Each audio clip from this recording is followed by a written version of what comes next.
I would make it this far. They hated, they never believe me. Yeah, I would never drop the ball. I know I make it look easy. Yeah, Mayweather with the defense.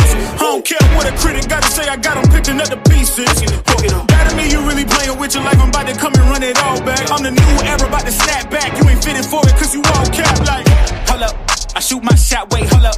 I'm really about to run this go up. You know it's all net when it go up. Ain't got no other plans, you don't need to understand, ayy. We on overtime, you don't need to understand, ayy. You just show them how to do it when you don't know what to say. Tell me how you plan to win if you plan to play the same. Moving fast, already gone, yeah, but you bringing me back. Try to double cross me, dog, just let me relax. Stop assuming what we doing. Keep it moving, what we doing. Cause it can get big rough. Cause it can get big rough. Cause it can get big rough. Ay, please don't play no games with me, I promise I'm too much. Ay, I can never let up even if you had enough. Ay, this ain't for the faint of heart, we always playing rough.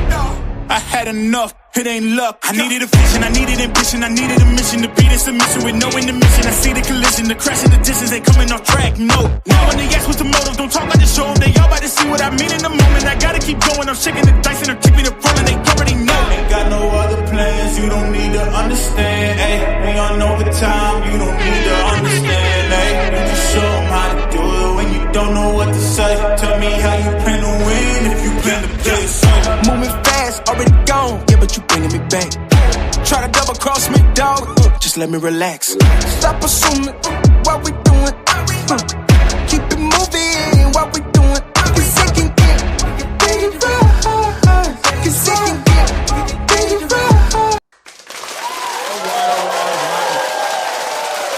Shout out to Frank Bentley, the artist behind that song, man. That song right there just gets it. It gets your juices going. Get you in the mood to talk about some combat sports, man. You know what I'm saying? Talk about some gladiator-ish. Salute to everybody who is in the building. 10 people in the building this morning. You know, I know how time it is. It's kind of like a pop-up live, right? Kind of. You know what I mean? I've been kind of just being able to give you these lives as a time, you know, comes up for me to do it. Really probably going to be more of a bigger weekend show more than anything now. You know, covering a lot of things during the weekend, but during the week we'll do things like this, right? And this is what we're doing right now. Got to catch up with what's going on in the boxing space and give my 2 cents, my opinion about what's going on out here. So much going on. Terrence Crawford coming off of a parade, giving the key to his city, but then I don't know, the police, you know, in the city, I don't know. People show love in the weirdest ways nowadays, right? And we'll talk about that a little later. Big announcement made. Dana White, Zuffa Boxing locks in a deal with Paramount. We knew this was on its way. Dana just coming off of locking a $7.7 billion deal with the UFC. You had to see this coming, right? So it's here. Zuffa Boxing will be streaming, I believe, about 12 events for the year of 2026. Let's see what happens with that. A lot of people very, very leery of what Dana White is bringing to the table. He has a history with not paying fighters in UFC, I guess, right? So even though the UFC seems to be doing pretty well, you know, all considering, regardless, no big deal, right? People are going to look at him. They're going to scrutinize him. They're going to make sure that he comes in straight.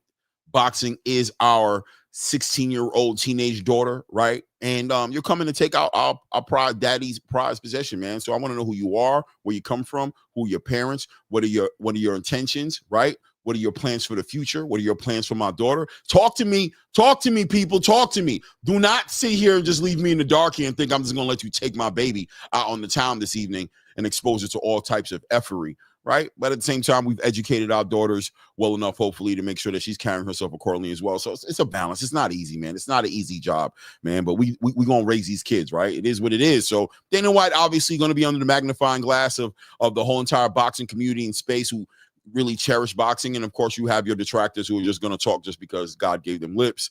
And, of course, they're free to use them, and I'm sure they will, as they seem to be been doing it for years now. It is what it is. Other news, we're about 9-10 days out from Jerron Ennis versus Lima in Philadelphia at the Wells Fargo's Arena. Jerron John Ennis makes his debut at 154, and he does it with Usama. I mean, listen, a lot of people don't like the fight. They feel like they wanted to see him get right into the big fights. But listen, man, one step at a time. Either way, he is going to be headlining this card. Decent undercard. We'll talk about that as well. Canelo Alvarez, on the other hand, has lost his fight against Terrence Crawford and made no excuses about the loss, right? Said Terrence Crawford was the better man at the end of the day. I think that's legitimate, right? He did a good job. He didn't make excuses. He didn't say, you know what I mean? Look, we don't even know if he wants to rematch. So, I mean, he pretty much communicated to the space that guy, Terrence Crawford, is a special kind of guy. But news circulating now that he did or may have had an injury either from the fight with Terrence Crawford or maybe going into the fight possibly. Either way, he's going to be getting surgery on that elbow. What does that mean? Does that mean, like, you know, was that why Terrence Crawford won? Was Canelo Alvarez not 100%? Are we going to play those games? You know what I mean? It is what it is, right? You get your elbow surgery. That being said, won't be fighting in February against what people were rumoring to be Hamza Shiraz, a fight that they were trying to put together. So Hamza Shiraz doesn't have a dance partner for February. Who does he fight against? Rumors are circulating about Jamal Charlo potentially being a candidate for that fight. Hey, I'm not mad at that at all. Hey, man, if that is going to be the fight, why not? An undefeated Jamal Charlo against an undefeated Hamza Shiraz, the new blood, the old blood. You know, this makes an argument for Jamal Charlo to be that guy, to return back into space and be facing a lot of money on the line on the back end of beating Turkey Al-Sheikh's new golden boy, and Hamza Shiraz, who's just coming off of a stellar performance, knocking out Edgar Berlanga. Well, we'll talk about that a little bit too. You know, stylistically, what do we think about that fight and all that good stuff? What else is going on in the space? Also, of course, Eddie Hearn being the competitor that he is. We heard the news come out last week that Eddie Hearn has now gotten into a deal with Rock Nation. You know, Jay-Z. You know what I mean? Hova. You know what I'm saying? 99 Problems, but you know who that guy is, right? Rock Nation getting into boxing. This is not their first rodeo, but this time getting in a relationship here with Eddie Hearns. Eddie Hearns looking to be very competitive. The competitive juices are going now that Dana White's entered into the game.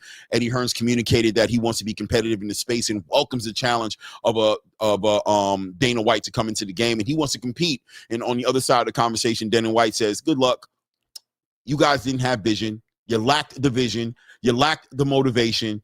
This is not the same conversation. I expect you guys to compete with me, but me, yeah, I'm looking at Roger Goodell and those guys over there and letting them know that there's a new player in town. That's where we're at. That's who we're competing with. We're not competing with boxing promotional companies. But either way, listen, man, Eddie Hearn's restaurant looks like there's going to be some new improvements made in there, new menu, new drinks added to the menu, new appetizers. Just great. If you're a customer going to Eddie Hearn's restaurant, just expect some changes to be up in there. I heard they might be changing the DJ a little bit, might be opening a little bit later. Friday nights, happy hours finna be different. You know what I'm saying? Ain't nothing like some good free market friendly competition to make sure everybody's on their P's and Q's and serving us, the customers, the best way that they can. We got all that to talk about, ladies and gentlemen, and a whole lot more. Enjoy the show. Sit back. We're going to kick it and do what we do. Oh, yeah. Before we continue, let me go ahead and bring up a guest co-host. Your favorite West Coast Filipino, I think, right? Boxing enthusiast from the West Coast, out of Vegas, you know what I'm saying, came to join us this morning and talk about what's going on in the boxing space today. Angelo, how are you doing this early morning where you're at? Blessed to be alive as always, Claymore. Thank you. And as you know, at the ATP Combat Show, how we do things here is we go ahead and say what we want to say without ever having to fear a backlash from anyone at all, because all we ever want to do is speak our truth, right? Our truth as we see it. Shout out to Johnny at the Hangout Spot. I saw you were there for like 5 hours, bro. You damn where you pretty much co-hosted the whole thing. Man, I loved every moment of it, man. Shout out to Johnny, man. What an experience. That was our first time doing something like that. And it was out the blue, wasn't planned, but we had a good time, man. You know what I'm saying? Good time, man. Johnny's a great host, has a great show, great topics, and it was fun. I can't wait. I want to do it again. I can't wait to do it again. Yeah, no. And guys, you got to give a hand to your boy. This guy's been up for like 12 hours talking straight, man. He hasn't even slept at all. Good job, Claymore. Good job. I slept. Don't say that. I slept. Okay. All right. I put in the work, man. I got to sleep. But no, definitely a lot of exciting news that came about. I believe it was on this show when I was on it that I broke the news about Rock Nation and Eddie Hearn. We were in the middle of talking about something. I don't even remember what it was. That was last week. And then, yeah, surprise, surprise. We start this week with a big Paramount deal with Zuffa Boxing, which, by the way, we've talked about on this show the last 3 weeks because we kind of already knew an announcement was going to happen, right? It's not like we didn't know. We knew about Power Slap going into Paramount. We knew about the UFC and their entire plan going into Paramount. I think that one of the reasons why this became bigger, and this just goes to show you again, to your point that you were making, how well of a tight-knit company TKO Boxing is. Because announcement like this type has happened in the past before, but it's never gotten this much hype behind it, right? I remember when they announced, PBC is going to be in boxing for, what was it, Fox? It was supposed to be Fox or something like that, right? And that was supposed to be a big deal. It didn't quite get the legs that it could have, should have, would have gotten. And XXX, and that's not the discussion for today. But I'm just saying, it's not like we haven't heard this before. I think that the difference on this one, though, is there's a strong belief from people like Max Kellerman, right? A name we can trust, a name we know in the boxing space, right? There's a strong belief just in regular media, all in all. And I'm talking about mainstream national media, in where they honestly believe that boxing is back for free in the United States the way it used to be. Back when we had Tuesday night fights, Thursday night fights, fights on ABC, fights on CBS, right? Like the way it used to be, because the fabric of America is weaved with the fabric of boxing. Boxing in the United States was the number one sport, right? Boxing and baseball, we could say, right, Clay? Boxing and baseball from the beginning of the U.S. up until now. And only in more recent times has it become not that. But we're about to see it come back, baby. Yeah, no doubt, man. A lot and a lot to talk about for real, man. And also, Terrence Crawford did a great interview with Andre Ward. We'll talk about that a little bit later. Let me go ahead and do the roll call here in the room, man. Shout out to everybody who's in the room. Shout out. We got 22, 25 people in the room. Let's make sure we're hitting the like button as we're stepping into the building. I appreciate you guys. And in advance, thank you for doing that. If you haven't subscribed to the channel, don't waste a minute. Go ahead and make sure we do that. Shout out to Chris Legg in the board, right here at the top of the list here. It says, good morning, Mr. Rain. Salute my G. Smash the like button on your way in. Yeah, take his advice. He usually knows what's going on. Chris Legg is pretty dialed into the what to do thing, man. So I'd listen to him if I was you guys. Big Sar says Bud Crawford stated in his interview with Andre Ward that Boots von Doren Ortiz ducked him. Yeah, man. Look, Crawford had a real transparent interview with Andre Ward. Really spoke. Listen, he has nothing to hide anymore. It's all out to be shown to the whole entire space. He's achieved huge legacy, great accolades. He's going into the Hall of Fame first round. He's going to be recognized probably as the best fighter of our era of boxing, a generational GOAT. So he's communicating and keeping it real that all these guys have been playing with him, that he's been trying to make all the big fights he always has, but these guys have always treated him like the B-side. He didn't put asses in seats. He didn't sell pay-per-views, things of that nature. But the reality is, let's be honest, he probably just was a threat to all these guys' narrative and story, and that's probably why he didn't get those fights. So yeah, he's speaking to them all. They all played games. Sebastian Fundora, he was looking for the payday with Errol Spence, right? Virgil Ortiz, Oscar De La Hoya didn't think that was a fight for him. Rather put him in the ring, you know what I'm saying, with a Serhii Bohachuk or Israel Majmov, his leftovers, right? And of course, Keith Thurman, we already know how deep that story was. So yeah, I'm not shocked at all what he said, man. Salute to the Queen. Woo! In the building. Salute, Queens. Good to see you in the building, man. Let's get it, man. Deloney, Fam Sports in the building. Salute to you, family. Fire Frequency, my Aki. Assalamu alaikum, King. Hope everything is good, man. J.R. Spock in the building says Zuffa will be the only belt that matters in less than 5 years. Whoa! We'll talk about it. I'm not gonna get into it right now. Man, hold on, man. Wait a second here. You know what I'm saying? That's a lot right there to digest. Chill. The people ain't ready for all that in one shot, man. You gotta you got to feed him with white gloves and with the baby spoon, with the Gerber baby spoon. You don't want to just give him too much. BBO Sports in the building. TV in the building says salute to you, King. Was goody, man. Bradley, 68. What up, player? What's good, Bradley? You know what I'm saying? Good to see you in the building. Hope you're in good spirits and good health, Bradley. Virgil Wimberly said, what's good, Claymore and chat heads? What's good? Scrolling down. Who else am I missing? Anybody here? Unbiased Brim. My guy, Unbiased Brim. I was on a panel last night with Unbiased Brim. He was actually up there last night. I met him.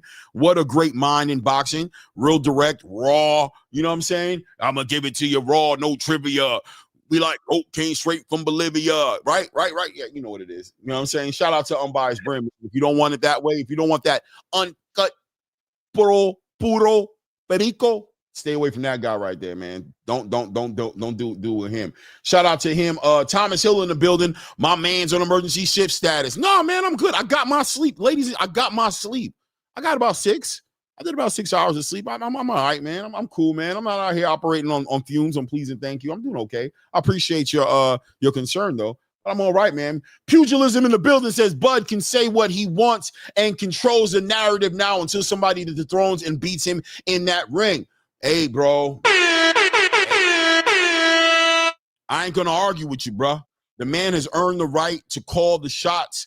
He's fought through the gauntlet. He's made it through the fire. He's taken on the biggest challenges that were out there for him to take.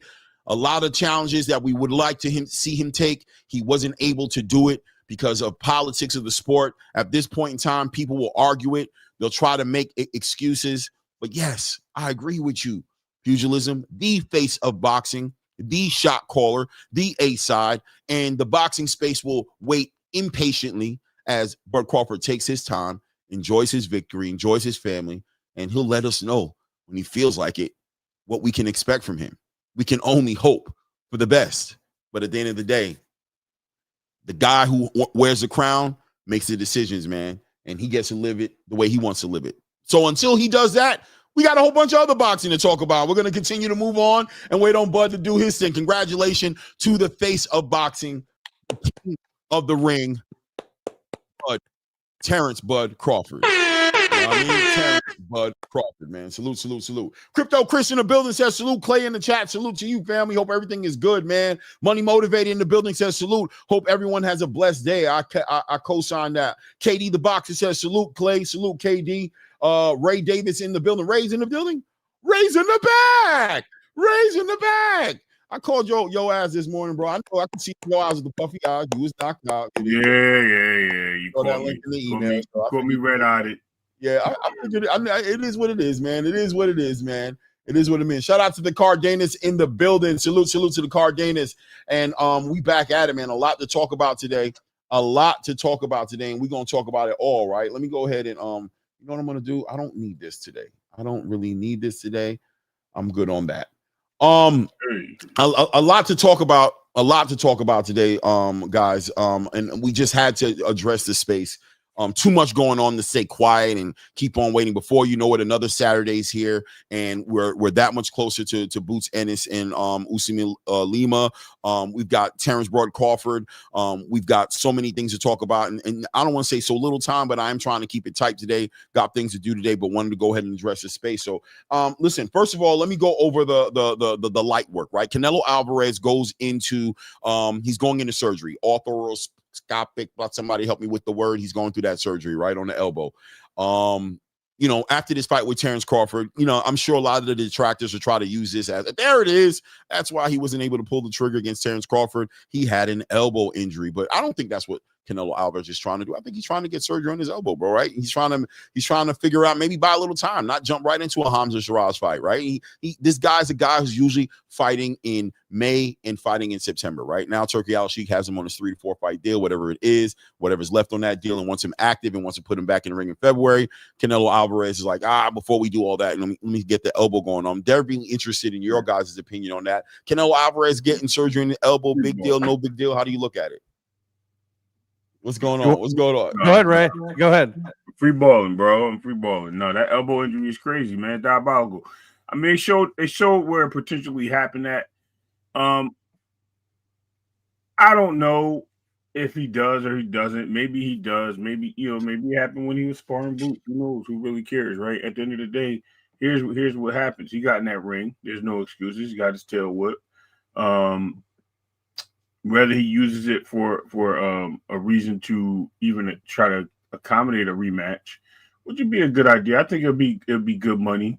That'd be his best bet. I think there's nobody else for him to fight but Bud Crawford, or move up to 175 and go after Benavidez. If he fights anybody else in the division, I was talking to a great friend of mine. I don't know who he is, but he said if he fights anybody else at 168 or goes after those belts, if Bud drops him, is that crazy? I said, yeah. No, I said, no. I said, hey, it is what it is. That's boxing. But this guy right here definitely told me and convinced me. He ain't convinced me. He just made sense out of it. And I was like, yeah, you're right. So, I mean, if he's a gladiator, if he's really about that life, go get your lick back. Right. It is what it is. Go get your win back. If you can't get it back, at least go try, right? But I think it does says a lot, and maybe it does make him feel better. But what happens with his knees, man? He had them knee surgeries or one of them leg surgeries, right? And he said that he was going to come in there feeling fresh, lighter, better, stronger, and he going to teach this guy a lesson. He went there, looked like the same old Canelo that we seen the last 3 years. And the only thing he had was a little bit less weight on him and no power that we thought he would have. So, hey, it is what it is. Or maybe he did have the power. Who knows? He ain't have it that night, in my opinion. But now for me, and again, Clay, that I stand on this whenever I'm on ATP, and my belief on I'm just because we were right doesn't make Canelo any less great than he was when we were first talking about Canelo, right? Just because we were right, just because certain people who will remain anonymous. Shameless, calling Angelo a clown for saying that Crawford was going to kill Canelo, but let me go ahead and answer that question by saying that Canelo Alvarez will still go down possibly as the greatest Mexican fighter of all time, and whether or not he wants to continue, it really has nothing to do with anything other than his own desire. Because let me explain something to you guys. Especially the USA fan base. And I promise, Clay, I'm not going to rag on the USA boxing fan base on this one. But in football, in the NFL, as you know, Ray, the NFL is king when it comes to the United States media and the United States sports market and everything else, right? Well, if you guys do remember, there was a person by the name of Jerry Rice, probably the greatest player of all time. Definitely, I can't even argue that he's the greatest wide receiver of all time, right? But Jerry Rice, near the end of his days, went from being a 49er to being a Raider, an Oakland Raider at that. I remember this because I was there when I saw it happen. I went to the games, got to meet Jerry and the whole bit as an Oakland Raider. Some fun stories there. But he actually helped our team get to the Super Bowl. We got destroyed in the Super Bowl, but I'm just saying, Jerry Rice, in his old self, after peak 49er Jerry Rice, still helped an Oakland Raiders team with Rich Gannon, Tim Brown, and everybody else make it all the way to the Super Bowl. And I say that to compare it to Canelo. Why can't Canelo get right back up on the horse? After the surgery, why can't Canelo all of a sudden become undisputed again, right? Yes, there is the narrative, Clay, that at the end of the day, if Canelo were to walk away today, he's still going to be known as one of the greatest Mexican fighters of all time. Possibly to a lot of people, especially in the generation we live in, maybe the greatest they've ever seen, right? So if he wants to leave, then we don't diminish how great he is just because Terrence Crawford showed us what we already knew. He showed us exactly who we knew he was. We've always said that the only reason why Terrence Crawford wasn't as popular or even more popular is because they never gave him the same stage as Canelo. Even Terrence Crawford himself said that to Andre Ward just recently. So at the end of the day, Canelo is amazing, but Crawford is just greater. That's all that happened. So him getting surgery, I mean, you guys remember Manny Pacquiao needed surgery, and you saw Manny Pacquiao beat Barrios, for crying out loud. So who are we to say Canelo's not going to come back better, right? I think Canelo could come back He can come back even stronger. He can come back and be better in 168 or whatever division he wants to do. He doesn't necessarily have to fight Benavidez. And let me say one last thing, Clay, before I pass it on to you. I still believe to this day, and I'm not going to turn this into a Mayweather-Terrence Crawford debate, but that version of Canelo that Crawford defeated on September 13th is a Canelo that won't be beaten by anyone else I can think of at 168 pounds anyways. So unless you want to tell me there's another 168 pounder, Pacheco, Mbili, Martinez, none of those guys would beat Canelo. So why couldn't Canelo be king again? Yeah. Listen, man, I think Canelo Alvarez, I'll co-sign what you said. He's a Hall of Famer. His accomplishments is his accomplishments. Him losing to Terrence Crawford didn't take away from who he is. You know what I mean? He participated and was a dance partner in a fight that's defining an era of boxing. His elbow surgery, listen, it's called being an athlete, guys.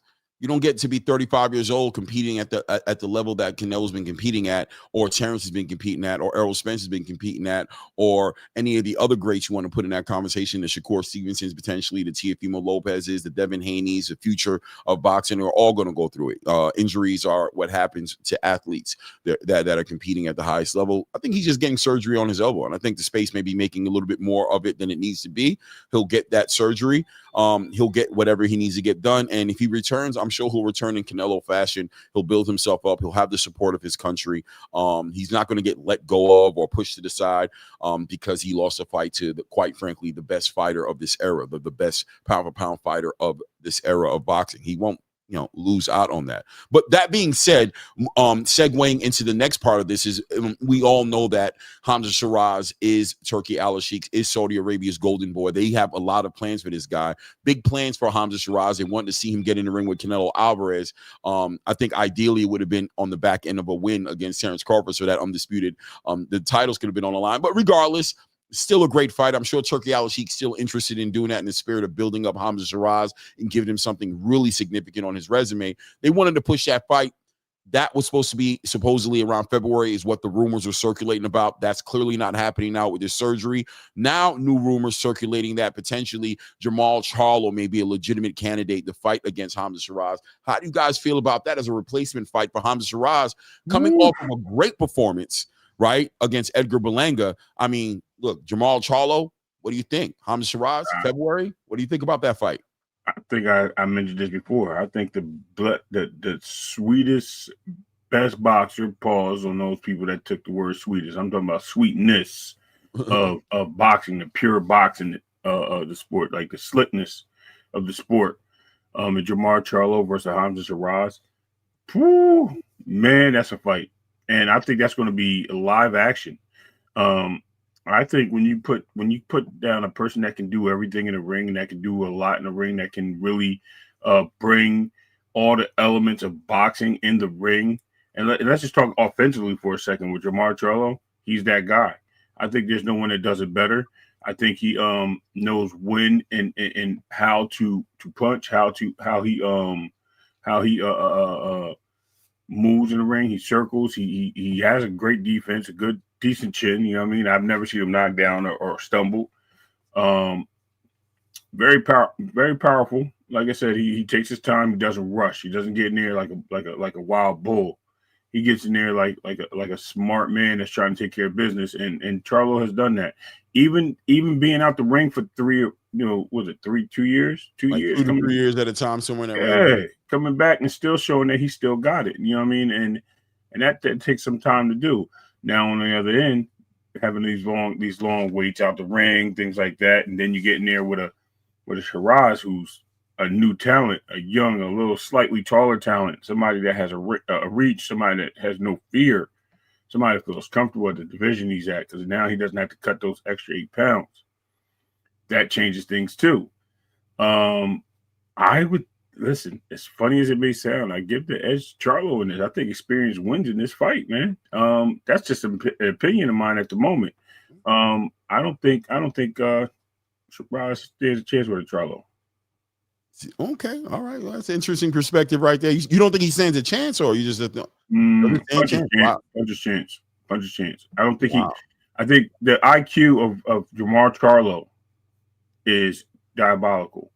I mean, you can talk about Cornflake. I mean, it is what it is. He still ran circles around him. He looked like Charlo. It didn't matter if it was Cornflake or Benavidez Jr., right? He looked like Charlo.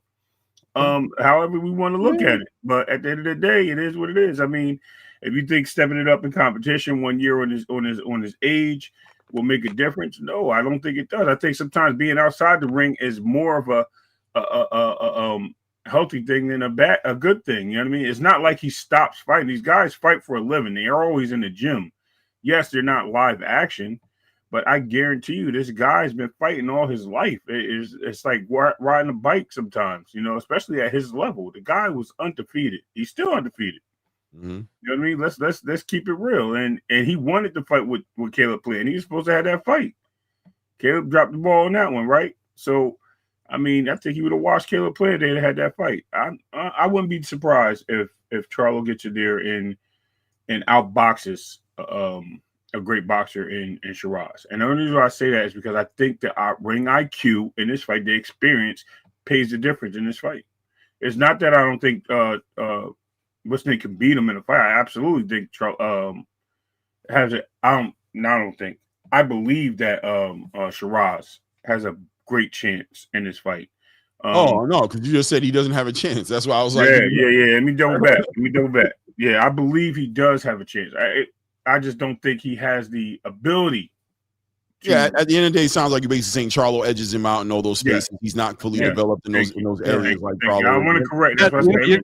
You know what that is? You know what that is, Clay? Is for too long, Ray's been hypnotized by the PBC, bro.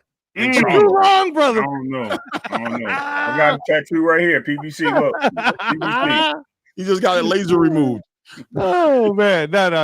I'm just messing with you, Ray. In all seriousness, though, as we know, like with Tank Davis, right? When they tell you they want out the game, and they show you they want out the game, then they out the game, and you can't sell me.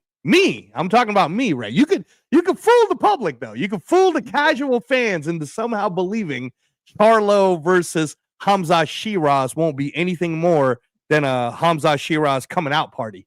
But at the end of the day, I understand the love for Charlo. I understand the respect for Charlo. And Charlo is undefeated. But fighting Cornflake is not the same. And again, I'm not using a triangle theory here. I'm just giving a direct example. It is not the same than putting buckle to ass on Berlanga in New York. It's not even close to the same. It's not even close, right? And you only know what you know. And again, we proved this theory when we talked about Crawford. Hamza Shiraz is undefeated too, bro. But Hamza Shiraz has been fighting the highest level opposition, both in the UK and then when he came to the US, they gave him the best that they got, and he put buckle to ass. Now you're telling me that the best the U.S. got to offer against Hamza Shiraz is a 35-year-old, undefeated, maybe wants to fight, maybe he doesn't, but definitely wants the money type of a fighter against a 26-year-old, possibly the next Tommy Hearns? Come on, man. What are we doing here? What are we doing, Ray? Wait, don't do that, Ray. Don't do that, Ray. You smoking that PBC blunt a little too much, bro. It's quick. It's a simple question. This has always been my thing. I don't want to use triangle theories, but I want you to use this example. If you swap their last opponents, do you think Cornflake does a better job in a ring with a Hamza than he did with? It would have just been awkward. It would have been awkward. Thank you, right? I think he would have been in a better position, right? But then if you put Berlanga in a ring with Charlo, do you think he stops Charlo? Do you think he beats Charlo? Absolutely not. I think the same result happens. So I don't know if Charlo would have. I mean, your belief is that if Berlanga fought Charlo, that it could have ended up the same, and I don't know. I don't know. I think that the difference is Berlanga may have prepared differently against Charlo than he would have against Hamza. All right. Again, this is what I've always said, Clay. When I come on this show, I'm not going to talk down on a fighter. So I'm not all of a sudden going to call Berlanga a bum or none of that stuff. Right. Berlanga is who Berlanga is. Right. But I believe going into the Hamza Shiraz fight, Berlanga was feeling himself a little too much. And because of that, he didn't do things like, hey, man, you got knocked down. You might want to catch your breath instead of trying to get up like a tough guy. Hey, man, you got knocked down. Maybe box a little bit, right? Against Charlo, I think that the respect would have been there, right? I think Berlanga versus Charlo, the respect would have been there. So I don't know. I'll put it to you this way, since we're not using triangle theory things anyways. If Berlanga's able to take Canelo the distance, then what makes you think he wouldn't have been able to take Charlo the distance? I think Charlo punches just as hard as Berlanga. I'm sorry, as Shiraz, and I believe, in my opinion, that he outboxes Berlanga. He moves better than Canelo in both those situations. He would have actually made that man look sad in the ring. Actually, I wanted to see that fight. I don't think Berlanga would have stood a chance against a Charlo. I think he would have. Even little Charlo would have beat up Berlanga. Don't get it twisted, but but I just think that Jamal is the boxer that we all see when we watch boxing. Like, this is the prototype. This is the guy that does everything right when he's in that ring. He really does. Yeah, no, I agree with you. I think Jamal Charlo is sound, super well-rounded, and he's a complete fighter. And people sometimes understate how complete of a fighter he really is. He really operates at a high level on all cylinders when he gets to be in that ring. Now, personally, I think the inactivity plays its part. I think, man, I think activity is something that's very important for these fighters.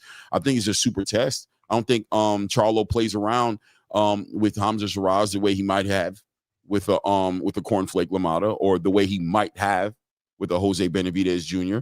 But at the end of the day, Hamza has been an active fighter. He's shown he has a very good aptitude for this sport. I'm loving the addition of Andy Lee to that conversation as well. I think there's a lot of moving parts to this fight, and I think that's what makes a fight interesting as well, and a super fight that everybody's going to love to watch, man. I think it's going to fight of the year candidate written all over it, potentially, if these guys get in the ring with each other. A stoppage in this fight would make this fight crazy, because I think super impressive for Charlo to stop Hamza Shiraz, and equally just as impressive for Hamza to stop an undefeated Jamal Charlo. So yeah, man, listen, man, I don't know how legitimate it is. It is rumors. It's just circulating, especially when it comes to Jamal Charlo. You never put your eggs all in that basket.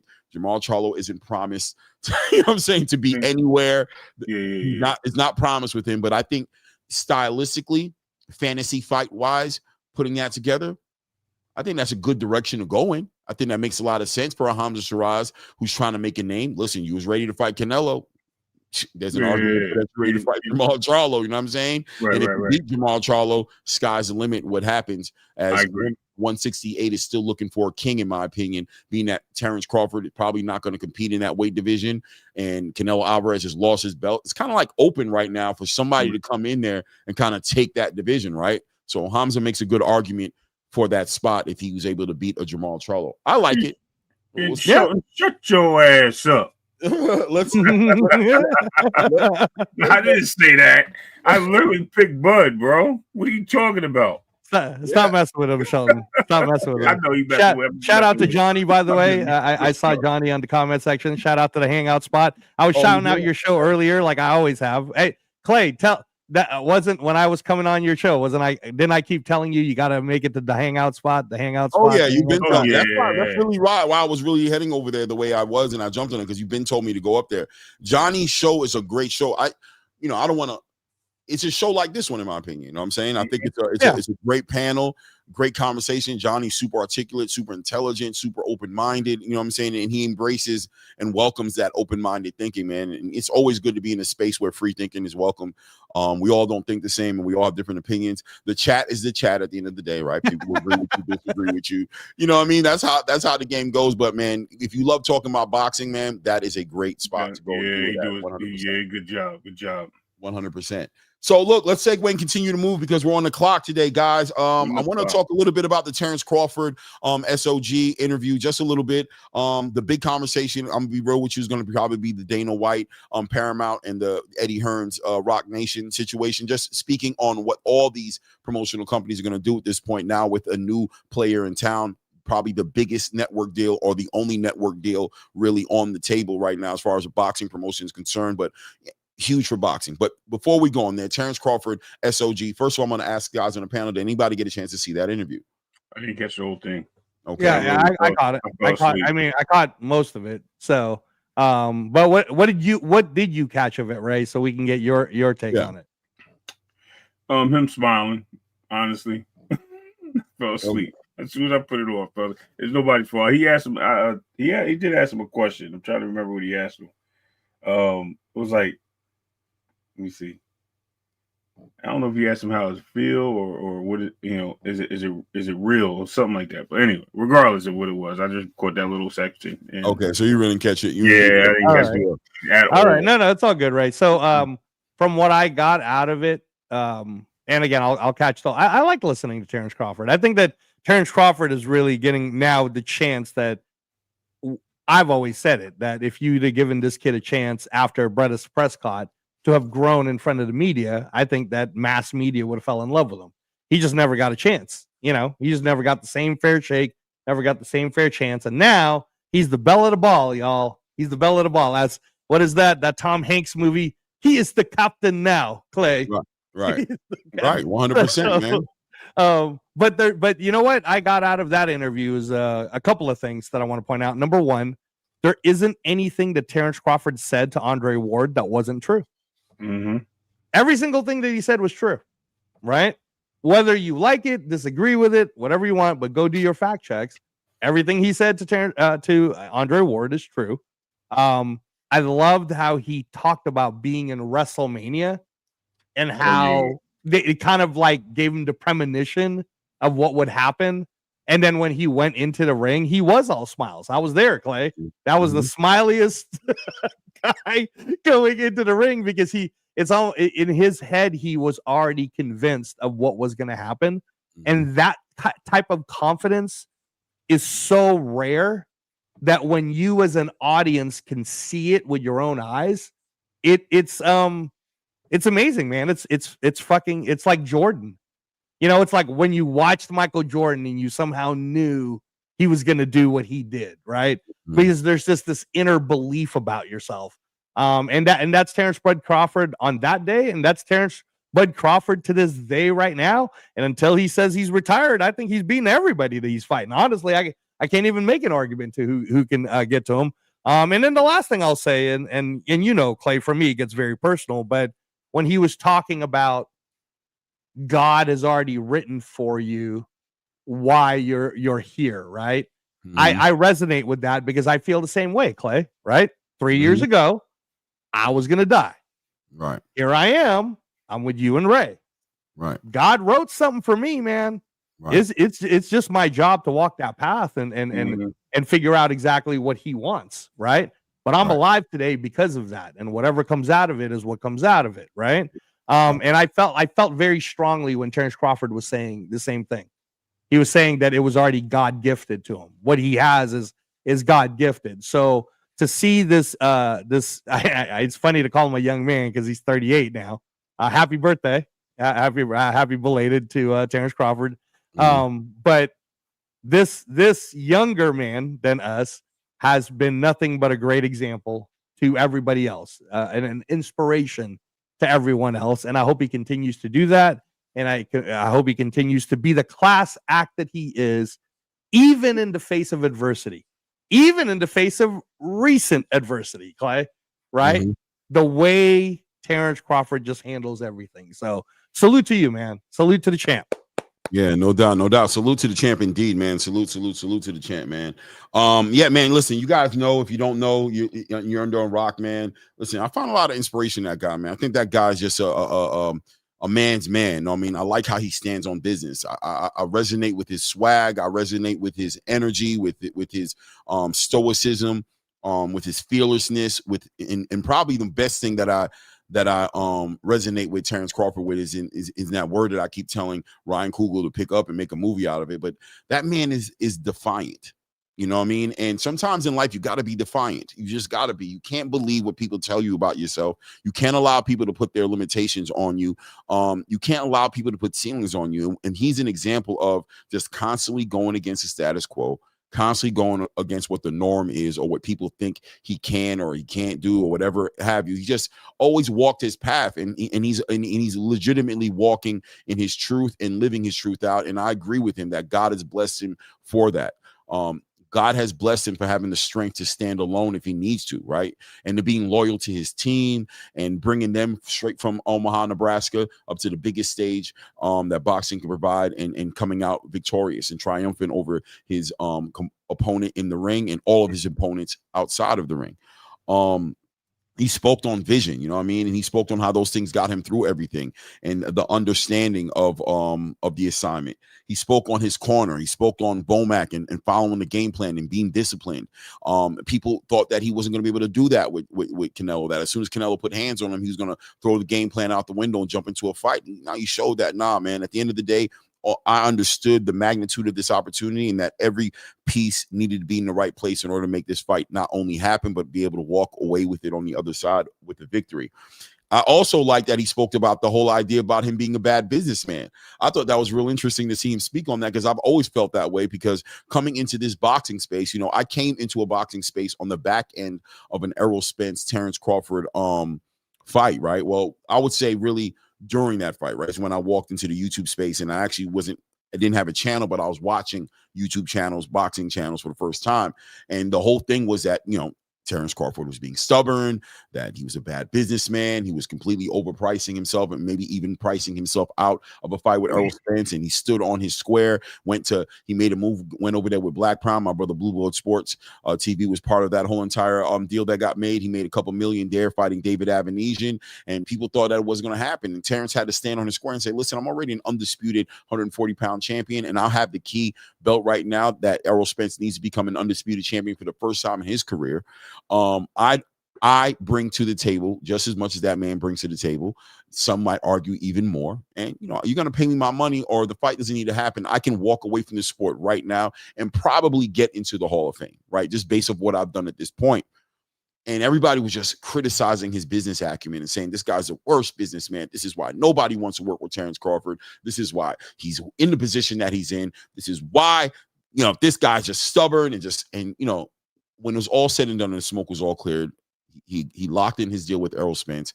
He made his money. He moved on. They tried to block him at 154. He sat there and he did the work at 154 and became a WBA champion there while preparing and believing in the biggest fight being made with Canelo Alvarez, even though all arguments were there that Canelo Alvarez had already dismissed the value of the fight, discredited it as far as what it would make him look like. What does he have to gain out of that? This smaller guy coming up here. If I beat him, I'm supposed to. If he beats me, what am I getting out of this? But Terrence Crawford stood fast and believed in what was meant to be. Nobody could take and hold from him. And he ended up on this big stage, man, and making this fight with Canelo Alvarez, with once again all the arguments against him being able to even win that fight, not why this fight wasn't legitimate. And he came out on the other side a winner and an era-defining fighter, and quite frankly, a generational GOAT. So yeah, the interview was great, man. Guys should go ahead and catch it. It was an hour and some change. I don't think there's any way. I think we could literally do a whole segment, a whole show on that damn interview, but more, you know, we got other things to talk about, but definitely want to give credit to the champ and want to give credit to the new king and face of boxing, man. Such a transparent, such a high level integrity, such an inspiration, not only to people outside of boxing, but look what he does with Shakur, how Shakur talks about the integrity, and what he does with this next generation of fighters. I think is going to be amazing, as far as Abdullah Mason and Keyshawn Davis and all these up and coming fighters, the Xander Zayas, the Floyd Schofield Juniors, all these guys who have something to look at. You know what I mean? Let's see what you can do with your career, man. That's a career to look at and to celebrate, and probably going to be talked about for generations to come, man. Yeah. Absolutely. Anyway, blood episode's over. Let's move to the next chapter. That's the Shakur thing. Because I forgot to mention that Shakur Stevenson, during the parade and the speech, when Shakur stood there and said, he taught me integrity. Bro, that's deep, man. Yeah. He taught Shakur integrity. Wow. He's teaching him, because Shakur still has some lessons to learn. He's still out here saying things. I mean, look, man, he's saying a lot of things. I think he says publicly when he's talking and doing interviews. I think he still has that mature factor that he'll grow out of eventually. You know what I'm talking about, Clay? You know what I mean? The stuff that we like to not hear when these guys are doing interviews and talking to each other on the microphone. You know what I mean? I think that part right there, he will get around to. And I'm pretty sure Bud puts a foot up his ass every time he says certain things on the microphone. Like, yo, come on, man. You ain't supposed to be doing that, man. Get up there. Because he's gotten a lot better. Don't get it. Listen, 2 years ago, Shakur, wild child on the mic. Recently, Shakur has been a lot more calm, relaxed, don't need to, you know what I mean? But he gets hot-headed, and then he result, you say, you are who you are, right? He goes back into that mode again of that YN that he's not a YN. He's like a hunk right now. Shakur been boxing since he was like pro, since he was like 12. But anyway, but yeah, no, he's literally he literally has a lot of those flavors from the streets. You need to just brush it off a little bit. Then I think he'll be that distinguished gentleman that we're looking for, like Bud is. Just to give a shout out to Bud and SOG, man. I think they're both doing a good job with Shakur and handling things. So, and hey, let's keep it pushing, man. Let's keep boxing going. Good point bringing up Shakur, man. That was really deep. That was a good interview, a statement he made about Bud. Yeah, I think Shakur's coming along. He's coming along for me. So, I mean, I have no real complaints about him. I think he's young. I think he has a family, kid. I think all those things are helping him mature day to day. You know what I mean? I like personally the way he's carrying himself right now. You know what I'm saying? But nobody's perfect. So, he'll work on that. I'm sure, and he'll become better. It is what it is. But still an inspiration to a whole generation of fighters in Terrence Bud Crawford and the way he's carrying it. Man, I think on the opposite side of this, we're going to see a lot more integrity in the sport, a lot more unification, a lot more legacy, a lot more of those things, a lot more honor, right? And somebody who's willing to pay for it as well. It is what it is, right? So segueing out of that into the probably the meat on the plate, the protein on the plate right now, Dana White secures a deal with Paramount for boxing, Zuffa Boxing specifically. Now, this on the back end of Dana White getting that $7.7 billion deal with the UFC. But now, bringing in Zuffa Boxing with it, 12 fights, I believe, or 12 events for the year of 2026 he'll be putting on. Dana's been pretty frank, speaking about not acknowledging the sanctioning body belts as far as those 4 championship belts outside. He's opening his own Zuffa belt, and he will acknowledge the Ring Magazine rankings.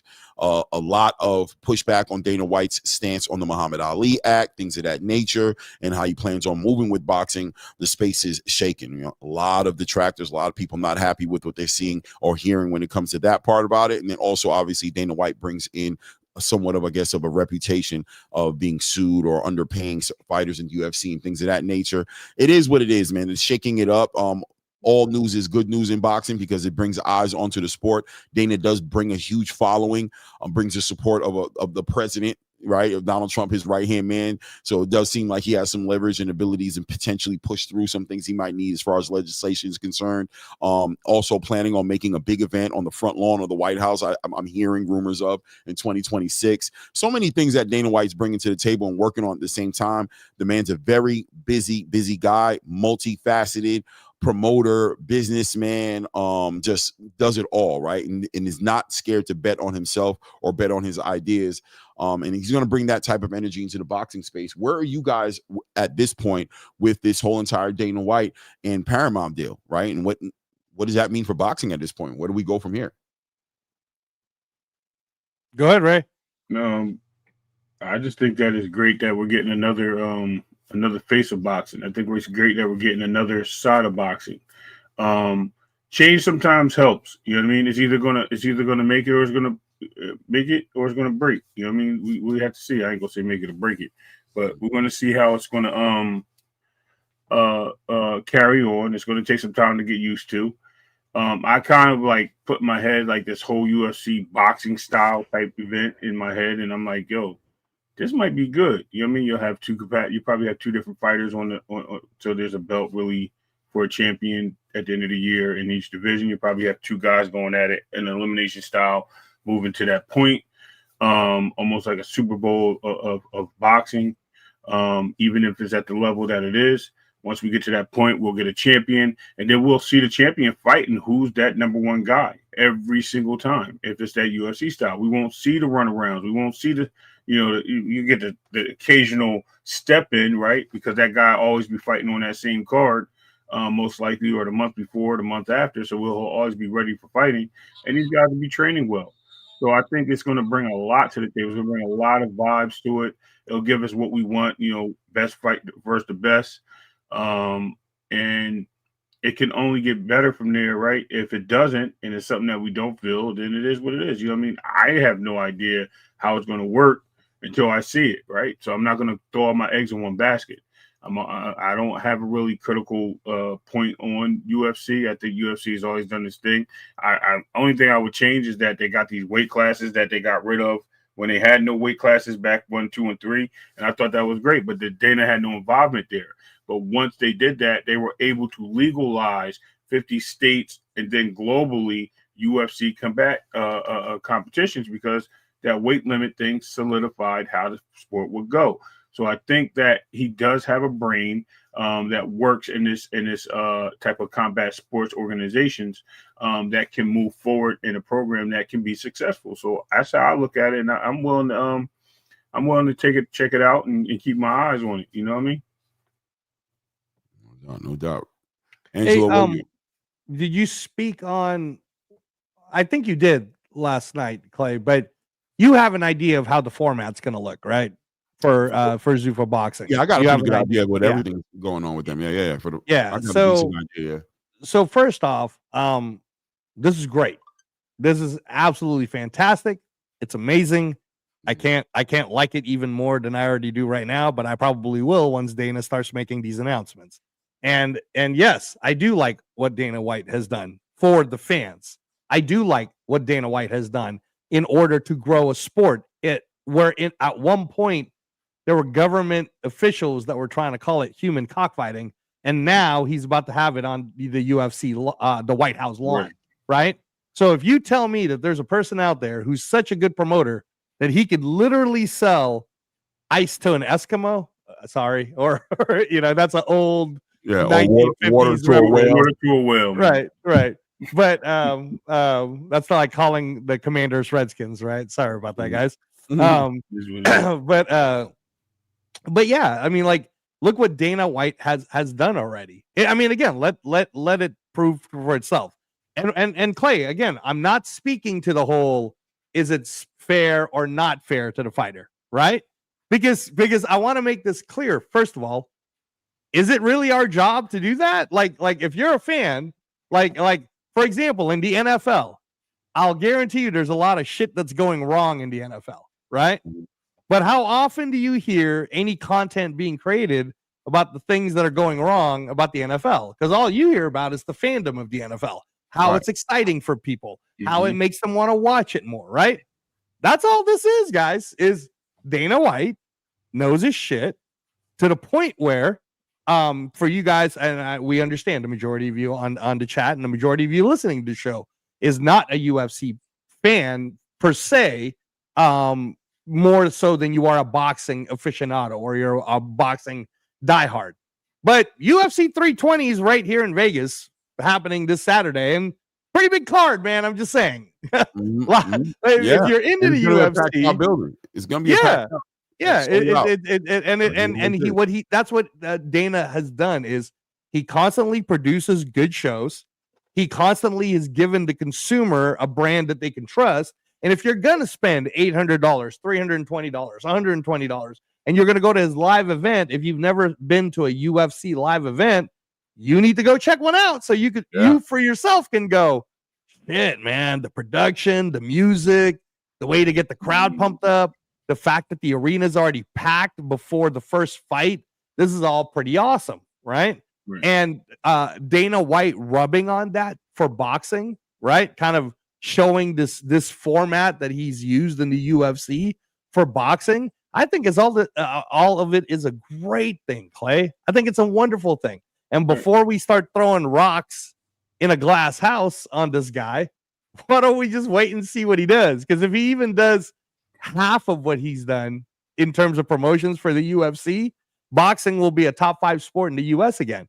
But if he puts his all, which is what he said on the interview, he said it's almost like a personal challenge to him because he feels like all these other guys don't think big enough. When Right. Dana White said that, I was like, ooh, boxing's about to be a top 5 sport in the U.S., probably by the Olympics. This is going to be huge, man. Dana's going to touch on everything. Like this is going to be awesome. So, no, I'm all about it, Clay. I'm all about whatever Dana's doing. Again, I'm not here to talk about, I mean, we can talk about it, but I'm not here to talk about the Muhammad Ali actor or none of that, because as a fan, what do I want to see, Clay? I want to see fights, bro. I want to see all action, none of this BS. I'll say it. None of this BS PBC. We already knew who was going to win type of fights. All right. Okay. I want to go into a fight like I did when I went and saw Underdog with my own eyes, Clay. I saw Underdog. I saw the first one. I saw those fights with Jaleel Hackett. I saw the Anthony Squaga fight. And before every fight started, let me tell you right now, ladies and gentlemen, if you were just a casual fan and you were in the Fontaine Blue at the Blue Life Theater on Thursday of fight week here for Canelo Crawford, you would have believed it was 50-50. You would have sat there and said to yourself, I don't know, man, 50-50, that guy's pretty good. And then you still saw amazing knockouts. You still saw dramatic fights. You still, if that product, Clay, was on CBS for free, everybody would fall in love with what Dana's doing. Right. Unfortunately, that product was not on CBS. It was the first of its own, and it was on YouTube. But go check it out. Ask yourself that if you saw that same product with Squaga versus Camacho as the main event, and that was shown to free, regular-ass Tuesday night TV, that you yourselves wouldn't all of a sudden become a boxing fan. So I'm all for it, Clay. Love it. Love it. Love what you said. I just want to also shout out Nick Khan, because I'm pretty sure there's going to be some influence especially with Triple H having a lot of comments and behind the scenes actions with this too on building this leg. I'm pretty sure there's going to be some fan building in this sport that's going to come from that side of the street as well. So yes, this is going to be epic. I literally wanted to make sure I gave that side of the branching of the companies their fair share, because us realizing that that's also a square circle, that also brings people to the arena, that also displays fights and big energy, you know what I mean, just as UFC. Cameras panning through the crowds, people seeing things that, you know, you don't usually see unless it's in a Rocky movie or something like that. Yeah, we're going to see stuff like that thanks to these guys all collaborating on building a great sport and the rules and the regulations of the sport coming from a Dana White who has a successful business. I think it's going to change the game. And I agree with everything you just said, Angelo. I couldn't do nothing but double down on it. Right. Yeah, man. Special time, golden era of boxing, new era of boxing, new ways of doing things, evolution, growth, all of the above. It can be encapsulated inside of this moment right now, is this historical moment in boxing as we know it. Is I think we are about to see a big change and a big level up in things, and people are getting used to it, and people are pushing back at it. People are scrutinizing it. People are celebrating it, and that's great for boxing, because it just means there's a lot of news going on right now. Very, very happy that Paramount and CBS, the biggest, I believe, television service right now, or the biggest viewership in television, or I believe is CBS, and clearly they're back into TV, is back in boxing now, and that's great for boxing and great for a lot of fighters who are going to really capitalize on this opportunity to perform on these big stages. Big production with Nick Khan involved in the conversation, a lot of vision with Dana White, and I agree with you, Angelo. That was one of the big statements, honestly, when he stated that he had to work it from the ground up, when he said he was going to have to, his focus was earning the respect and earning the credibility from the fans, making them believe in his product and believe in boxing again. He's not focused on anything else, and he believes every step he's taking is a step in that direction and is going to help doing that, and it's going to help do that. And that made me excited, because somebody like Dana White, if you follow Dana White and you know his energy, you know how he approaches it, he's very competitive. He's very OTM, one track minded. When it comes to doing what he does, he focuses on the agenda and he doesn't stop. He's like the Terminator. He doesn't stop until he knocks his objective down. And he also spoke to the fact that if you pay attention to me and you want to be honest about me and you don't want to go with the narratives. Anything I've ever said, I've done. And I think that's true. And I think people underestimate the value of that. It's just like Terrence Bud Crawford to me.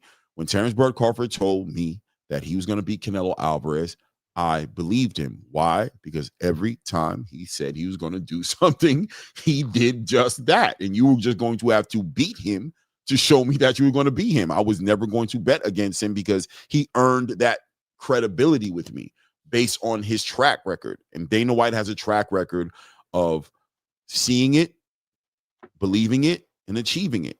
He's a great executor of winning game plans. And he's bringing that energy into boxing, and I'm excited about that. That being said, he also spoke on the Muhammad Ali Act and his perspective and how he was approaching that. A lot of people are speaking in multiple different directions about how he looks at that situation. He spoke to it and was frank about it and said 0 changes to any of the words or the literature inside that Muhammad Ali Act. All he's trying to do is add something to it, which I think there's an argument there to say that that's changing it in its own way, adding something to it, but basically stating that there'd be options out there. People will have other boxing organizations that they can fight for that will operate the way they've always operated. He said, or I love when he said this as well, you can bet on me and my game plan. Yes. See that if that helps you out. And you know what I thought about? Free market. And the beauty of a free market in a competitive market and what that does to any market. As soon as you make a market free, everything gets better for the customer. The quality, the service, everything goes up. So where are you guys at with the Muhammad Ali Act and your stance, I guess, at this point of him adding anything to the Ali Act? Should the Ali Act even be messed with at all? Should this thing just remain intact the way it is for forever? Or is it possible for things to be added to the Ali Act that may indeed not only hurt the Ali Act, but on the opposite side of the spectrum, can the Ali Act be made better? Yeah, and I think you're the one that spoke on this, Clay, that it's just like, we live in a free country in where the Constitution has amendments and things like this, right? Like you can add and change, based on the time that you're living in.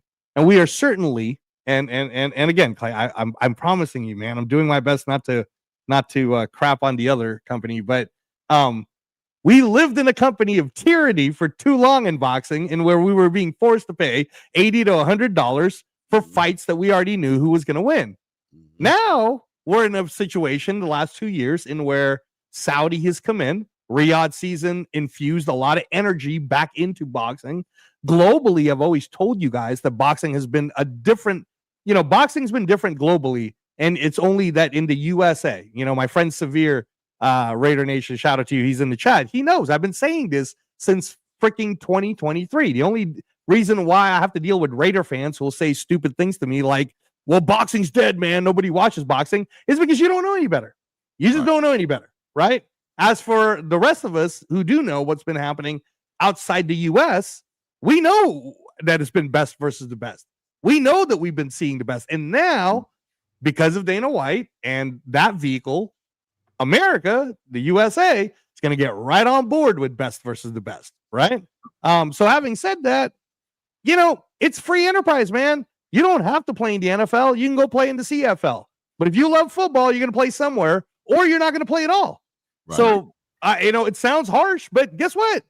You're a fighter, but if you're in the UFC, do you know how many of those fighters were wrestling based and went to college and actually got a degree, right? So they don't have to fight. They want to fight.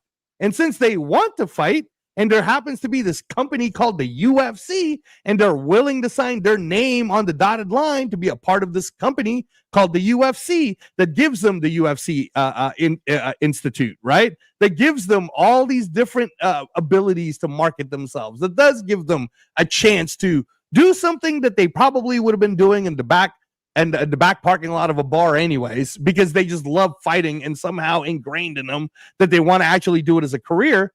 Boxing has been that forever in the US. You could have fought for Top Rank. You could have fought for Golden Boy. You could have fought for PBC. You could have fought for anyone you wanted to. So all that really happened, Clay, is this one person who happens to be close to the president of the United States said, these words that I don't know. I mean, again, man, I'm not deep into the law part of it, so I don't know. What I do know is you've seen what the UFC has done. And if you don't like their model, you don't have. He said it himself. You don't have to sign up with me. Here's your Muhammad Ali Act. Sign your fight that way, right? Right. But if you want to bet on me, Dana White, and the way I do things, and the way I pay my fighters, and the way I like to do business, then welcome to the club. Shakur Stevenson, welcome to the club. Tank Davis, that's all. This business model might just work for you, might not. I mean, I think that's fair. I think that's on the table, and it's fair, and I think it's a free market. What you think, Ray? A little between the two. Like, I think what we're used to is what we're used to, and I think that happens because we've been pushed, we've been subjected. It's almost like reading a good book and not having any understanding of any other book that's out there that can teach you anything about God, right? So it's like, oh, I'm only going to read this book because, or just being in one denomination of a religion, right? Just figuring that one part out, and you don't believe anything outside of it because you have no outside ears. But if you open yourself up to things, sometimes you may see that there may be some light over here, or some better definitions of what's going on, more information over here, better ways to track things. Science may be the place. Hold on. Science may coexist with all this that's being said in this book. And not only that, break more things down. Hold on. Where are we going with this? So to the point of it being better than a part of Miami, yeah, should we get rid of it? Should it be better? Should it be used? I think having that option just says a lot right there. Just opening the doors to having an option says a lot. Says, I'm not trying to take anything away from you guys. Feel free. I respect what your decision is. I'm not going to hold you accountable. Just understand, Don King made America the best boxing place it was on earth. Why? Because he was able to find loopholes that every other promoter since then has found the same loopholes and use those loopholes to corrupt boxing as we have today. So we can easily push any envelope we want and say what we want, but we have to give thanks to certain people that were able to look around certain things and push around it, right? So, and it's crazy because Don King was with Ali, so that even makes it even more crazy because Ali actually built that on the breaks of this guy shysting him, and he still figured out a way. So there's always going to be some type of pushback or some type of underlining way of getting around things. As far as something that's going to be steady and sure, do you go get a job? The best way to look at it is, do you go get a job that's going to pay you $1 million every time you go to that job? Or you want to go to the job that's going to give you hundreds of thousands of dollars when you go to it on an annual basis, and you just go there every day? You know what I mean? You know what you're doing. You got the routine. You know what I mean? It kind of makes sense. Oh, hey, let me just send you over here. You're just going to go there. You don't know what you're doing. You're just going to go there, and you're just going to make this $1 million. Don't worry about it. You just go there, right? It makes a big difference when you're doing things in a model that is consistent to not consistent. And I think that's what it comes down to. I can't really speak on much other than that because I think that people have the right to choose what they want, and we'll see. Like I said, there's going to be changes that's going to happen, and those changes will come to light eventually, and we'll see if it's going to be better or worse. Maybe we'll see Dana take a switch. We don't know. Maybe Dana sticks on his gun and says, no, I'm pushing it to 100%, full throttle, get on these tracks, throw the steam in the engine, the cold engine, push that steam forward. We don't know. And and that's from you, Angelo, by the way, that's what you used to say, right? Until we know. And I think that's what it's going to come down to. I think I'm support Dana White and what he's doing. I think it's good for the sport, and I think it's always to have change and push back against the machine is the best way to bring in change, because you're never going to be able to do it until you do it. Perfect example, WWE or WWF pushed back against, not NWA at the time, AWA. And look what happened. They changed wrestling for what it was, and it got so big, so global. You know what I mean? We forgot the real belt, Clay. We already talked about that, right? The real belt got buried over there with WCW. the real heavyweight championship. But nobody, everybody You talking about was Ric Flair, man? Are you talking about Ric Flair? Right. If you watch wrestling, you knew he had the real belt. You knew he had the real belt. But guess who was celebrated as the best wrestler? Hulk Hogan. The Hulkster, baby. So the Hulkster. I mean, things can happen without having all the rules and all these things in place, man. Don't put all your eggs in one basket. Well, yeah, I think that growth. I think growth is important, man. And for me, it's simplified because as a boxing fan, that's what we need to be concerned with. And you know, Angelo spoke to a little bit earlier to say that the business of the sport's really not what we should be really that concerned with. We're not really, to be honest with everybody, you know, you're just not exposed to all the information to make a proper decision as to what's really going on. You don't understand the actual dynamics of the business that's being done with the bigger picture always kept in mind. I think as fans, it's cool to make our comments here and ask questions, but I do think sometimes people get besides themselves and they get very arrogant and they become big tycoon, multi-billion-dollar business people. And you guys aren't that, right? And not to humble anybody, because I'm a truck driver, right? But let's just say that unless you're running some multi-billion-dollar company, I mean, you're probably talking out the side of your neck, right? Or what some people would say, talking out your asshole, right? So you don't know what it is. So the name of the game for you is to enjoy the sport. And if they're going to produce more fights and produce more competitive fights, and that's what you've been asking for, that's what you're getting, then stop crying. But feel free to continue to go ahead and be sideline managers and explain to multimillionaires how to play with their own damn money and where their fights should be and what's going to save the sport. That's cool too. You know, I understand. It's a free country. We all can do that. I play in it from time to time, but I think the biggest thing for me is the opportunity for boxing to get bigger. And that's my main question. Is it getting bigger or is it getting smaller? Is it helping the sport get in front of more eyes? Is it appealing to the casual space? Is there a vision involved in this? Is there a mission statement that involves this sport becoming bigger for me? If all those boxes checked are yes, then I'm in a great place as a boxing fan. And we'll move on, you know, and we'll move on from there and see exactly what comes about what Dana White's doing. I'm going to throw the dice and bet on Dana White, knowing what he's doing, and we'll see how it does the sport. You know what I mean? And again, Clay, like, and we've spoken about this in the past too, right? So for some of the people that are in the chat and they're questioning, well, how is this going to work? Zuffa Boxing, he said he's going to have his own belt. Watch the UFC. Now, again, how it will start, I'll paint you a picture of how it'll start. There's a Tuesday night series that started a few years ago. In fact, the first announcer for it was Snoop Dogg smoking weed with Uriah Faber, I think it was. And that's when Sugar Sean O'Malley became a thing, because Sugar Sean O'Malley fought in the first Contender Series. But that Contender Series, since that time, has now become a successful Tuesday night Contender Series. And exactly how the Contender Series works is this. There's a bunch of scouts. The scouts look for these fighters that are outside of the UFC. They all come into the UFC Apex here in Las Vegas. They all get a contract to fight. If you win, and not only if you win, but if you win spectacularly, Dana White offers you a contract. When you're offered that contract, you now get to fight for the big company, which is the UFC, right? You could say no to the contract, but I haven't heard anyone yet say no after having a spectacular knockout or whatnot when they did it at the Apex. So that's how that works. So let me paint this picture for you. Let's say moving forward into 2026 as this is getting created, Clay, because this is not going to be like when the PBC signed 300-400 fighters, right? And then tried to make it be a big boxing monopoly. That's not what Zuffa's doing.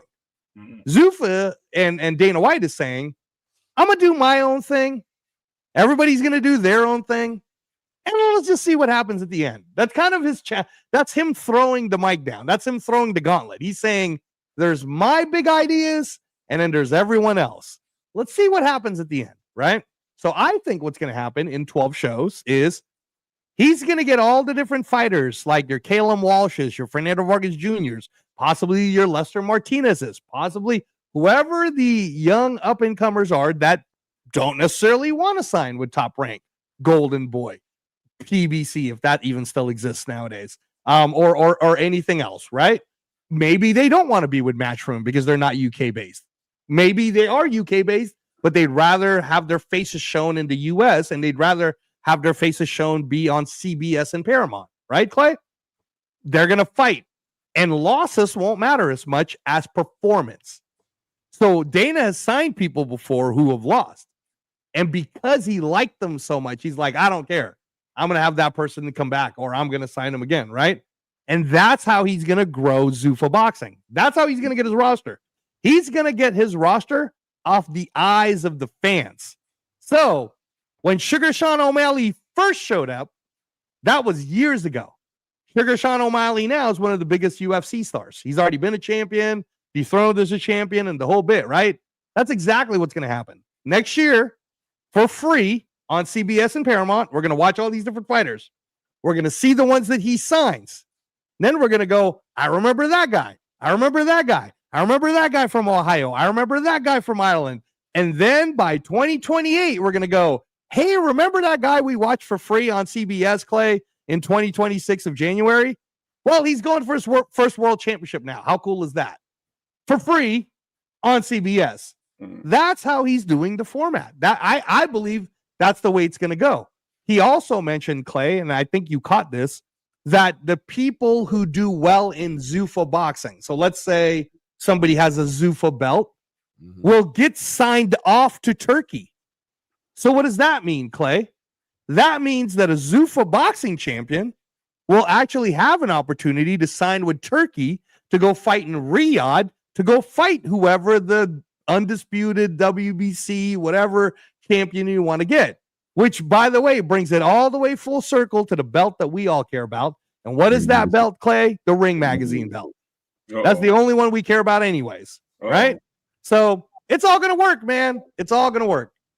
That smells like Tim Zoo, Tony Harrison, and Jared Hurd getting back in the ring, y'all. No, I'm just kidding. But yeah, man. Listen, there's a path, and we got to see what the path is going to be.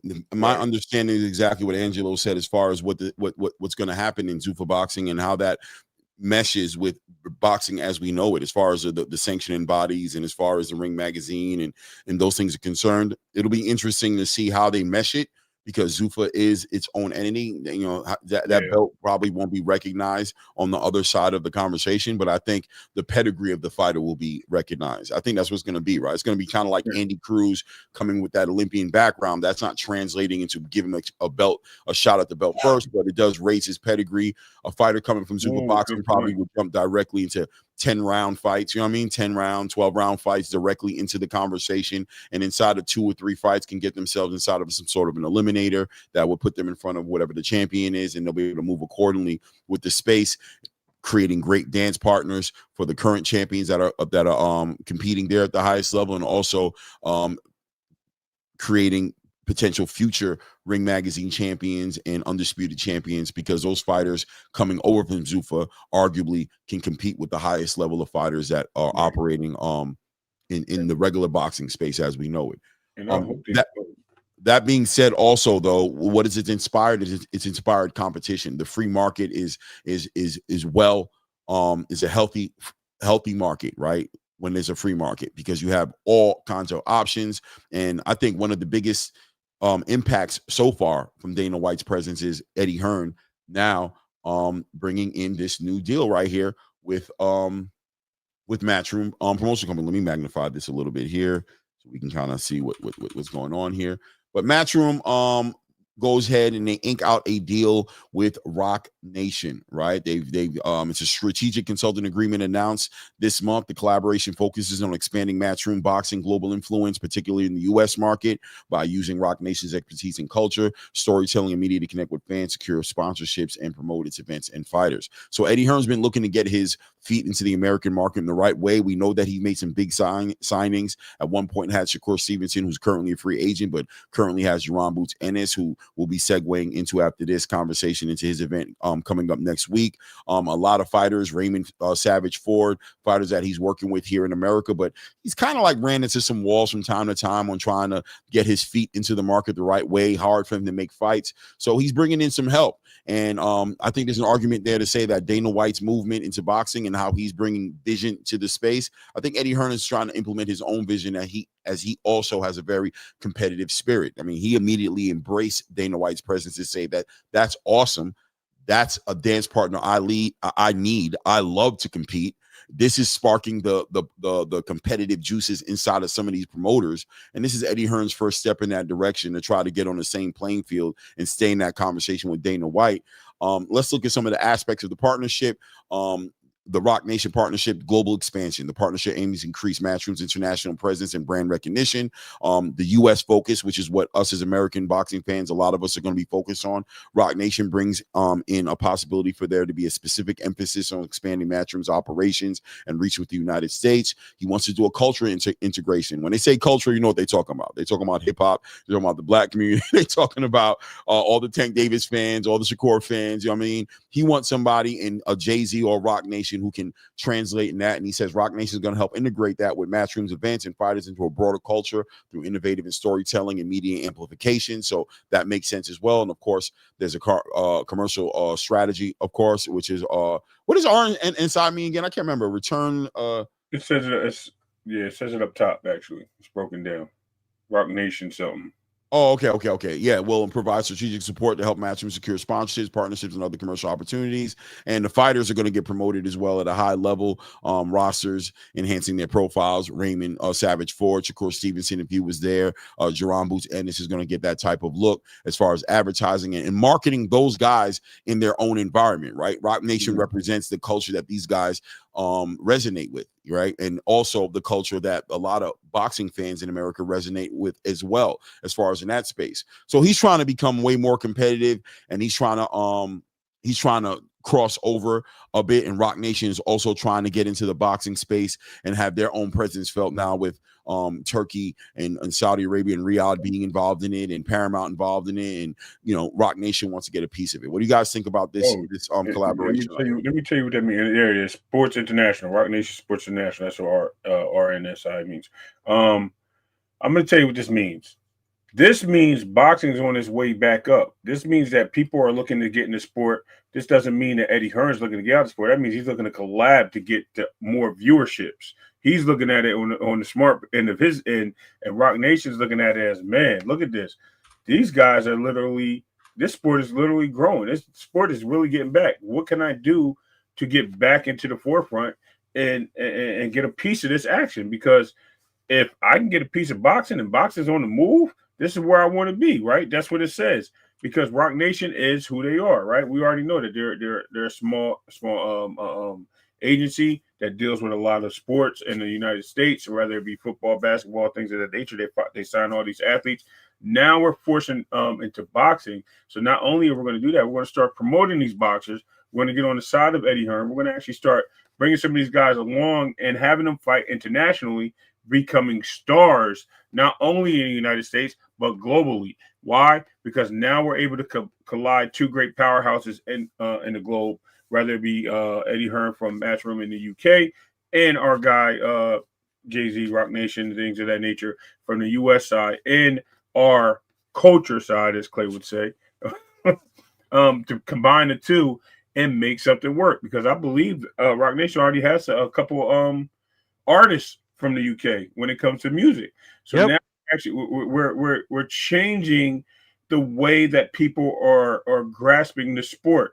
It is moving forward, y'all, and we owe this all to the people that have been patient with the sport. Let's put it that way. The people that have been backing us, the YouTube channels that have been supporting the sport, the people that's really be behind it, all the ESPNs and all those other networks that have been pushing the sport down and trying to bury it. Guess what, y'all? It backfired. Now this thing is becoming more entertaining than you ever could have thought, and that's what Rock Nation is going to bring to this. And I think Eddie Hearn's doing the right thing. Don't be surprised if you see, as they say in the NFL, monkey see, monkey do, right? So one team's success is always copied the next year. So don't be surprised you start seeing other promoters doing the same thing.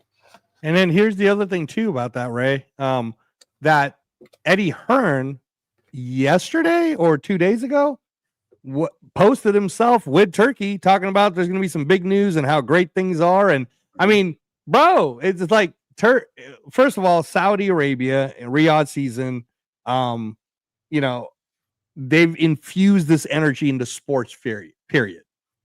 Mm-hmm. They're talking about bringing Tom Brady in for flag football. They're talking about the Raiders going to Saudi to be the first NFL team to go play at Riyadh, right?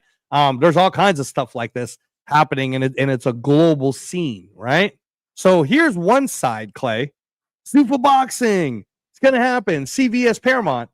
And on the other side, we haven't even seen the bomb that's probably going to drop later today.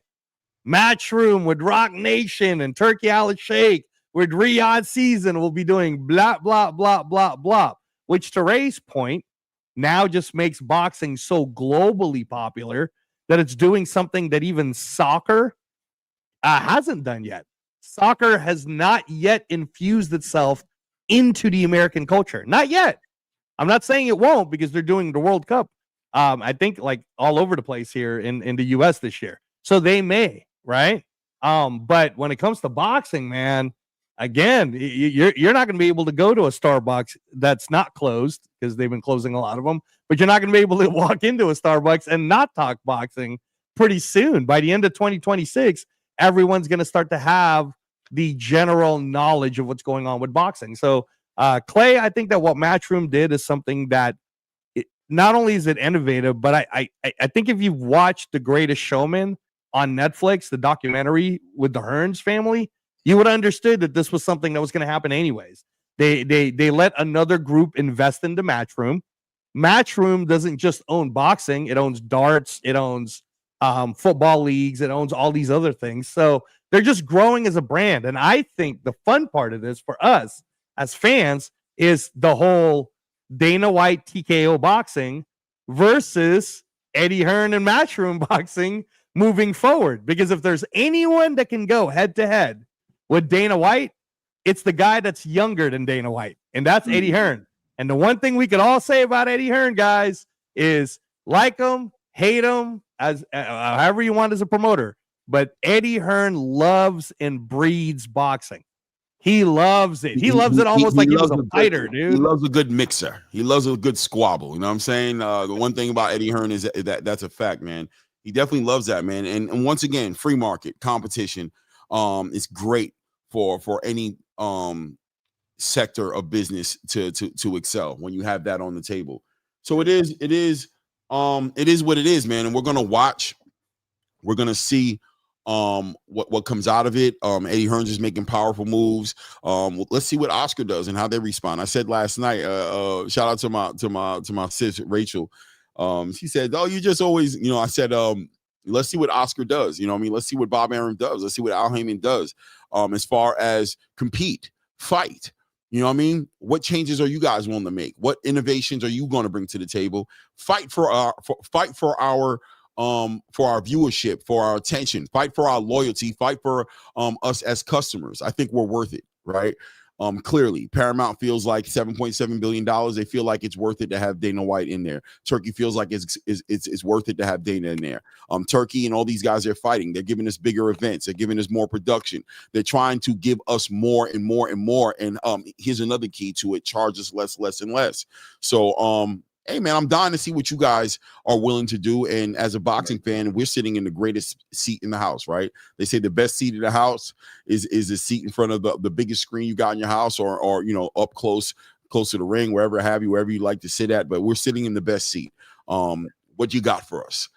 Ears are open, and we can't wait to hear your ideas. Let us know why we should be watching you over somebody else. And this is the best place for us to be as boxing fans, right? This is just the best place for us to be in, is to have these guys fighting over us. Little old us, you know what I mean? Like some pretty girls at the bar, you know what I'm saying? Trying all these different men trying to court us, pause, you know what I'm saying? All these, you know what I'm saying? We just sitting pretty and just doing our things. All right. What? No. A bunch of Romeos out there, Clay. What? A new house? What? I never have to work again? What? Vacation? Too much for me to process. Gentlemen, calm down. Right? Hey, bro, we'll make the best choice when it's all said and done. You guys go ahead and make your case, and as fans, we'll sit back here and enjoy the view. That being said, we're about to close the show out soon. Yeah. About the land of plane. I want to talk about and bring up the Duran Ennis Usima Lima card that's popping off. We're less than 10 days away from this event in Wells Fargo. Duran Ennis makes his debut at 154 pounds against Usima Lima. We know that he got a lot of pushback and flack. They wanted to see him jump right into the right into the fire and fight the biggest and best competition. But this is where he enters at with this fight. Guys, time has gone past since fight has been announced. We've had feelings up and down, emotions all over the place about this fight. Where do we stand on this fight? And is this fight a good fight for Jaron Ennis? A good litmus test for Jaron Ennis at 154? Where are we at with this fight at this point? Yeah, first off, by the way, we need to make sure that ATP somehow, some way gets over there on October 11th. So one of you need to we need to figure out a way. We need to figure out a way and get ATP to cover that event. Ennis versus Lima, called the Master Plan, which is pretty cool. If you can get a poster of it, they got a chessboard on the bottom. It looks really cool. I was a big person when this was first announced, Clay. As you know, I was talking up the fight because, again, man, we should not be talking down on fighters. First of all, Lima was already ranked number 10 by BoxRec themselves anyways when this fight first got announced, right? It was already being said that Lima was one of the tougher 154-pound fighters. And I think what's forgotten in all of this for hardcore fans who expect so much from Jaron Boots Ennis is that Jaron Boots Ennis just became the unified Ring Magazine 147-pound champion, guys. You're being kind of hard on a guy when his first big challenge at 154 was to go after a top 10 guy, right? So Lima is a top 10 guy. Secondly, Lima's strong. If you guys have watched the tape on Lima, Lima's not an easy walkover for Boots Ennis. I think if anything, it'll show us what level Boots Ennis is at 154. Is the possibility of Boots moving all the way up to 68 to fight Crawford even going to be a thing? We're going to be able to find out where Jaron Boots Ennis' strength is now at 154. What kind of a player is Jaron Boots Ennis going to be at 154? Is he right away? Are we going to say that he's right away deserves a world title shot? And this fight on October 11th will answer all these questions for us. It'll answer it all, right? So I'm excited for it. I'm also excited, by the way, just overall the entire card, guys. Khalil Coe, he's fighting Jesse Hart. That's on at 175 pounds. I like Khalil. Alexis Barrier is fighting Guido Vianello. So Guido Vianello, you guys will remember, is the Italian heavyweight. Right. And that's always a fun guy to watch fight with. He fought F.A. Jagba. You got Tamir Smalls versus Jose Roman. Tamir's up and coming. Naquin Moses is on this card, right? Harley Medeiros is going to make an appearance on this card. Dennis Thompson versus Sean Diaz. Two undefeated young bucks who would normally be like in a Zuffa boxing type fight. Salute to my brother on this card. So, yep. Yeah, so like I said, man, there's nothing bad about this, and the only thing that's different is because again, this is free on the zone. It's a matchroom event. It's kind of it's driving under the radar for now because of all these different announcements that's happening. But let it be known to all, especially to all of you guys who love boxing but maybe don't have the time to follow it as much. We're introducing you to Jaron Boots Ennis. Please watch this fight so you can see why here at ATP we love Jaron Boots Ennis. He should already be in the pound for pound list. The only reason why he's not is because everybody questions his resume. So we got to get you there, Clay. We got to get Ray taking pictures, and we got to get you on the media row somehow, writing a story for this. Okay. What do you think, Ray, about this? This one right here? We accepted this. Is this a great litmus test for? Listen, I accepted it from day one. Why do I always accept every fight? Because it's a fight, right? And every puncher has a chance. When you're in that ring with somebody, you have the ability to beat that opponent. The most important thing is we just watched Jaron Boots in this fight, Karen Kukajan, twice. Two different styles Karen came out with. Karen made this guy look silly both times. Why? Because we expected Boots to be the best because we just seen him do a slow motion drill with a Roman Villa, and that was the most incredible thing we've ever seen in the world of boxing. Oh my goodness. Nobody can beat this guy. And then they see this guy get in the ring and run circles around him, and everybody's like, he was on his bicycle, but he was still landing punches. Then we turn around and see him in the ring, and he goes toe-to-toe with Jaron Ennis. And again, unexpectedly, they're like, whoa, what just happened here? Why is this guy up here? Who is this guy? It's a different fighter, right? Because fighters, we don't know what we're going to get on the night of that fight. Doesn't matter. Not to mention, let's keep it a buck here, that Jaron Ennis has been fighting at 47, which we know he's been depleting himself to get to that weight. We know it's been hard for him to stay in that IBF rehydration clause. The reason why he has not been out there fighting, come on, Clay. The reason why he's been out there not fighting with the IBF, he didn't take that fight with Bakram, is because of the IBF rehydration clause, right? And then we have another version of that, which we heard on the back end. Let's just move the needle just a little bit, with Virgil saying, I ain't fighting that guy because that IBF rehydration clause. So that tells you that Virgil didn't take the fight either. Are they both ducking? No, I don't think anybody's ducking. I think what you do is you want to get your feet wet. And I think we're so prone to what Turkey has given us, as opposed to what other promotional companies have given us, to have fighters just go in there and perform and give us a good fight. No, we want everybody to go in there and give us the best fights, because this guy is the best and we want to see him do the best. We're just going to force feed him to the world and tell him that he's the best. Let the guy go in there and get his feet wet. Let him get comfortable. Let him show the world who he is. Let's not let us tell you who he is, because once we start doing that and then he fails, then we got another dead episode of AB, right? Then we're going to say, oh, well, how did he beat this guy? How did he lose to this guy? Hold on, he wasn't supposed – he's the next Roy Jones. He ain't supposed to lose to that guy. So, listen, let him go out there and win. Now, do I think he's going to lose the fight? No, I don't think so. But you know what? He's getting his feet wet, and now he's adjusting to the division. And by him adjusting to that division, we will see better fights out of him. That's the war room. I'm just going to straight up say it. 154 is a war room. It's a hornet's nest, as Clay would say. It's nothing but fire fights in that division. Be patient. They fight 2 to 3 times a year. And we're going to get the fights that we want. And we're going to see the things that we need to see. At the end of the day, I am so done with the kicking the boxers' backs in. I don't care who it is, because we didn't cry when this guy was fighting other people that we didn't want to see him fight, right? We just had to live with it. Hey, and they were charging us $90 for the fight. So y'all was all bigging it up, big this up too, because I think all it is just another fighter in the ring with another fighter. At the end of the day, the name is who we make it. We're the fans. We make the name. They have to prove their name.